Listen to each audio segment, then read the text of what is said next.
Hello दोस्तों, स्वागत करते हैं आप सभी का आपके अपने यूट्यूब चैनल जैकपुर पे। आज के इस वीडियो में हम क्लास 9 का हिंदी बी का ओरिजिनल क्वेश्चन पेपर को डिस्कस करने वाले हैं और आपको बताना चाहते हैं कि किस तरह से आप लोगों के एग्ज़ाम में क्वेश्चन आता है, किस तरह से आप लोगों को आने वाला जो एग्ज़ाम है आपका उसकी तैयारी आपको करनी है अच्छे से। क्योंकि हिंदी बी के लिए काफ़ी कन्फ्यूज़न होता है स्टूडेंट्स में कि सर क्या क्वेश्चन आएगा, कहाँ से आएगा, किस लेवल का क्वेश्चन होगा। तो इसलिए हम जो है आप लोगों को जैक बोर्ड के 2022 वाला ओरिजिनल क्वेश्चन पेपर को देख लीजिए। इसी तरह से क्वेश्चन आप लोगों के एग्जाम में पूछा जाएगा और हो सकता है कि इस पेपर से भी 10-20% सवाल आपको वहाँ पर देखने को मिले। तो आज का ये वीडियो जो है वो काफ़ी इंपॉर्टेंट होने वाला है। यदि आप हमारे चैनल पर पहली बार आए तो प्लीज़ सब्सक्राइब करके घंटी के बेल आइकन को प्रेस कर लीजिएगा ताकि आने वाले हर एक वीडियो का नोटिफिकेशन आपके मोबाइल पर जाता रहे। इसके अलावा इसी वीडियो में डिस्क्रिप्शन में जाइए, वहाँ पर आपको जो है प्लेलिस्ट का लिंक मिलेगा, वहाँ से आप अपने सभी वीडियो को देख सकते हो। इसके अलावा आप अपने व्हाट्सएप ग्रुप को जरूर ज्वाइन किया कीजिए नोटिफिकेशन जाने के लिए। अगर आपको नोटिफिकेशन नहीं जाता है तो हम आपको व्हाट्सएप पर वीडियोस एंड PDF वगैरह उपलब्ध करा देते हैं। तो चलिए स्टार्ट करते हैं। सबसे पहले देखिए, आपको कुछ पैसेज टाइप का दिया जाएगा। हर पैसेज को ध्यान से पढ़ा जाता है। कम से कम पैसेज को जब आप बनाने लगो तो 2 बार पैसेज को अच्छे से पढ़ लीजिएगा, लेकिन स्पीड में पढ़ना होगा, ठीक है। धीरे धीरे मत पढ़िएगा, स्पीड में पढ़िएगा और कम से कम 2 बार पढ़िएगा। उसके बाद आप बिना टाइम गवाए सभी आंसर को अच्छे से आप कर पा रहे होंगे। जैसा कि आपसे कह रहा है कि प्रत्येक मनुष्य चाहता है कि जब तक वह जीवित रहे तब तक उसके सभी प्रकार का सुख प्राप्त होता रहे, अतः वह अधिक से अधिक सुख समृद्धि की कामना करता है। मनुष्य जीवन भर अपने लिए तथा अपने परिवार के लिए जूझता रहता है ताकि वह सुखपूर्वक जी सके। व्यक्ति से अगली इकाई परिवार की है। पति पत्नी माता पिता बच्चों से प्यार बनता है। परिवार एक ऐसी इकाई है जो समाज और राष्ट्र से जुड़ी रहती है। परिवार की सुख समृद्धि और उसकी मंगल कामना के लिए प्रयत्न करना परिवार नियोजन कहलाता है। क्या कहलाता है? परिवार नियोजन कहलाता है। आगे देखिए, कह रहा है कि परिवार का नियोजन कैसा होगा, इस प्रश्न पर विचार करना समीचीन है। परिवार को सीमित रखने के लिए प्रयत्न में ही परिवार कल्याण का भाव निहित है। ये दुर्भाग्य की बात है कि हमारे देश की जनसंख्या में अंधाधुंध वृद्धि हो रही है, जिसके परिणाम स्वरूप परिवार कल्याण का कार्य पिछड़ जाता है। जनसंख्या वृद्धि ने देश के सम्मुख ऐसी विकट समस्याएं उपस्थित कर दी है कि उनका हल खोजना कठिन होता चला जा रहा है। परिणाम स्वरूप बेरोजगारी बढ़ती जा रही है। तो चलिए अब आते हैं क्वेश्चन आंसर पे। क्वेश्चन आंसर में सबसे पहला क्वेश्चन है आपका कि प्रत्येक मनुष्य की क्या कामना रहती है। ऑप्शन है आपके पास, वह जब तक जिए सुखपूर्वक जिए, वो अधिक से अधिक धन कमाए, उसका परिवार छोटा रहे, वह सदा दूसरों की भलाई करे। तो किसका हो जाएगा? ऑप्शन नंबर 1 सही हो जाएगा। हमने ऊपर देखा कि वो चाहता है कि वो जब तक जिए सुखपूर्वक जिए। ऑप्शन नंबर 1 बिल्कुल सही जवाब हो जाएगा। अगला सवाल देखिए, क्या है? परिवार नियोजन का क्या तात्पर्य है? तो परिवार नियोजन का तात्पर्य क्या हो जाएगा? परिवार को सीमित करना, परिवार को व्यवस्थित करना, परिवार में योजनाएं बनाना, परिवार के सुख समृद्धि का प्रयत्न करना। इसका आंसर देखिए यहाँ पर, अभी हमने आपको यहाँ पे पढ़कर सुनाया था कि क्या हुआ। यहाँ देखो कहाँ परिवार नियोजन, यहाँ पर है, ठीक है। देखो परिवार की सुख समृद्धि और उसकी मंगल कामना के लिए प्रयत्न करना परिवार नियोजन कहलाता है। तो यहाँ पर आपका ऑप्शन देखिए क्या हो जाएगा? ऑप्शन नंबर 4 परिवार की सुख समृद्धि का प्रयत्न करना। तो काफ़ी अच्छे से आप लोगों को पैसेज पढ़ना होगा वरना गलतियाँ होने की संभावना ज़्यादा है। किस समस्या का हल खोजना कठिन होता जा रहा है? तो जनसंख्या वृद्धि समस्या है जिसका हल खोजना बहुत ही कठिन है, ठीक है। आ जाइए क्वेश्चन नंबर 4 पे। क्वेश्चन नंबर 4 में कह रहा है आपका परिवार कल्याण की दिशा में क्या करेंगे। यानी आप परिवार कल्याण की दिशा में क्या, परिवार को सीमित रखेंगे, लड़का लड़की का भेदभाव समाप्त कर देंगे, परिवार कल्याण संबंधी शिक्षा देंगे, परिवार के सदस्यों को जागरूक करेंगे। तो आप क्या करेंगे? तो परिवार को सीमित रखेंगे, यानी कि सीमित परिवार रखेंगे, ठीक है। याद रखिएगा परिवार शब्द में कौन सा उपसर्ग है, यानी जो पहले आकर लगता है, ठीक है। तो वहाँ पर जगह परि प्लस वार, परिवार, ठीक है, याद रखिएगा। अगले सवाल में आपको क्या करेगा, कोई कविता देगा। देख ले, ध्यान से देख लीजिए, यहाँ पर एक कविता दिया गया है। इसी कविता के आधार पे आपको क्वेश्चन आंसर पूछा जाएगा।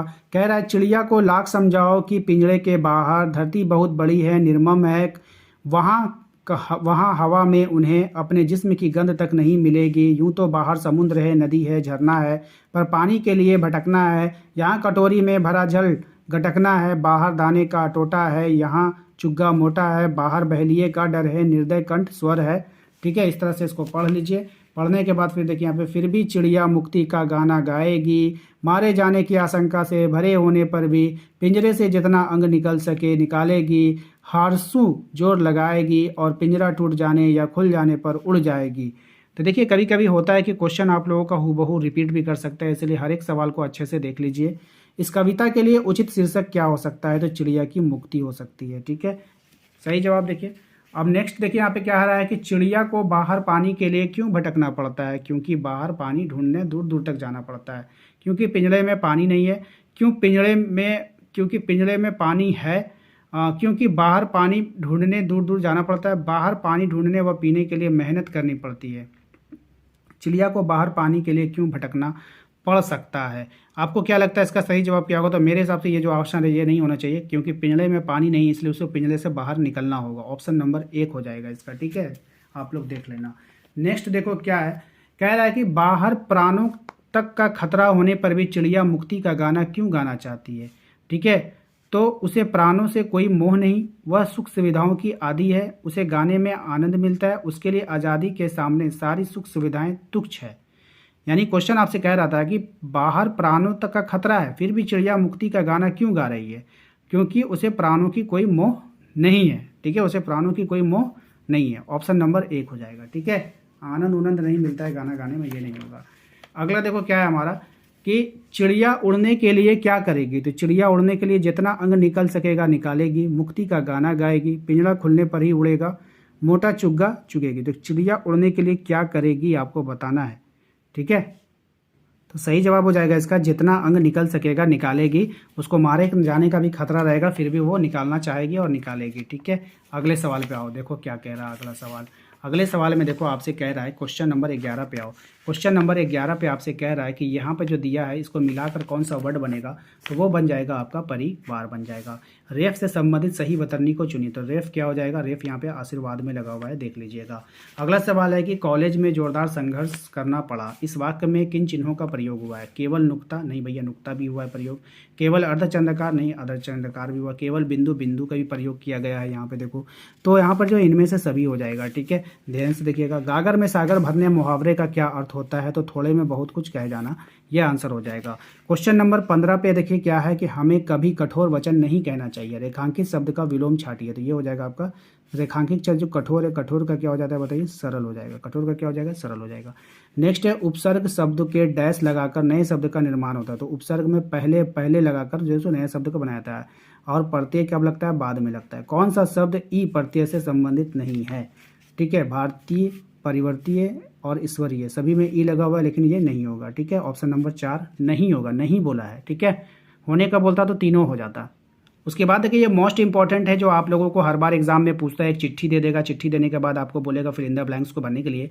कह रहा है दिन से दे ध्यान पर सेवा में डैश रांची नगर निगम। तो नगर निगम को दिखा है, तो नगर निगम में क्या होता है भैया? मेयर होता है, प्रिंसिपल थोड़ी होता है, पार्षद थोड़ी होगा, स्वास्थ्य अधिकारी थोड़ी होगा, मेयर होगा। इसलिए ऑप्शन नंबर 1 हो जाएगा। उसके बाद देखो, महोदय आपका ध्यान मच्छरों के प्रकोप की ओर आकर्षित करना चाहता हूँ। मैं कोकर क्षेत्र का निवासी हूँ। मच्छरों के कारण घर में डैश फैला हुआ है। 19 नंबर में देखो, घर में क्या फैला हुआ है? मलेरिया, हैजा, फलेरिया या चर्म रोग। तो मच्छर काटने से कौन सा बीमारी होता है? मलेरिया होता है, इसीलिए यहाँ पर 19 नंबर में आपको मलेरिया भरना होगा। ठीक है, अतः मैं कोकर निवासियों की ओर से डैश करता हूँ कि मच्छरों की समाप्त करने में के क्या करता हूँ? ठीक है, क्या करता हूँ वहाँ से? अब देखो क्या करेगा, वो निवेदन करेगा। क्या करेगा? निवेदन करेगा। उसी प्रकार से 21 नंबर में क्या होगा? 21 नंबर देखिए क्या है यहाँ पर? 21 नंबर में क्या करने के लिए घरों में डैश छिड़काव की व्यवस्था की जाए। तो क्या चीज़ छिड़काव होता है ये बताइए? छिड़काव क्या करोगे वहाँ पे? मच्छरनाशक दवाएं या कीटनाशक। ठीक है, बताइए क्या होगा? मच्छरनाशक का छिड़काव करना चाहिए। उसके बाद लास्ट में आपको धन्यवाद करके ख़त्म कर देना है। देखिए यहाँ पर आपको हम दिखा देते हैं, लास्ट में 22 नंबर में क्या करेगा? यहाँ पे धन्यवाद भर दीजिएगा। तो ये काफ़ी इंपॉर्टेंट है, कई बार एग्जाम में पूछा जाता है, तो इस तरह का सवाल आपका हो जाएगा। तो आज की वीडियो में बस इतना ही रहने देंगे। इसके अगले पार्ट में हम टोटल 40 सवालों तक को कंप्लीट करेंगे। वीडियो कैसा लगा हमें कमेंट करके जरूर बताइएगा। यदि आप हमारे चैनल पर पहली बार आए तो सब्सक्राइब करके घंटी के बेल आइकन को दबा लीजिए, ताकि आने वाला हर एक वीडियो का नोटिफिकेशन आपके मोबाइल पर जाता रहे। मिलते हैं अगले वीडियो में। Thank you.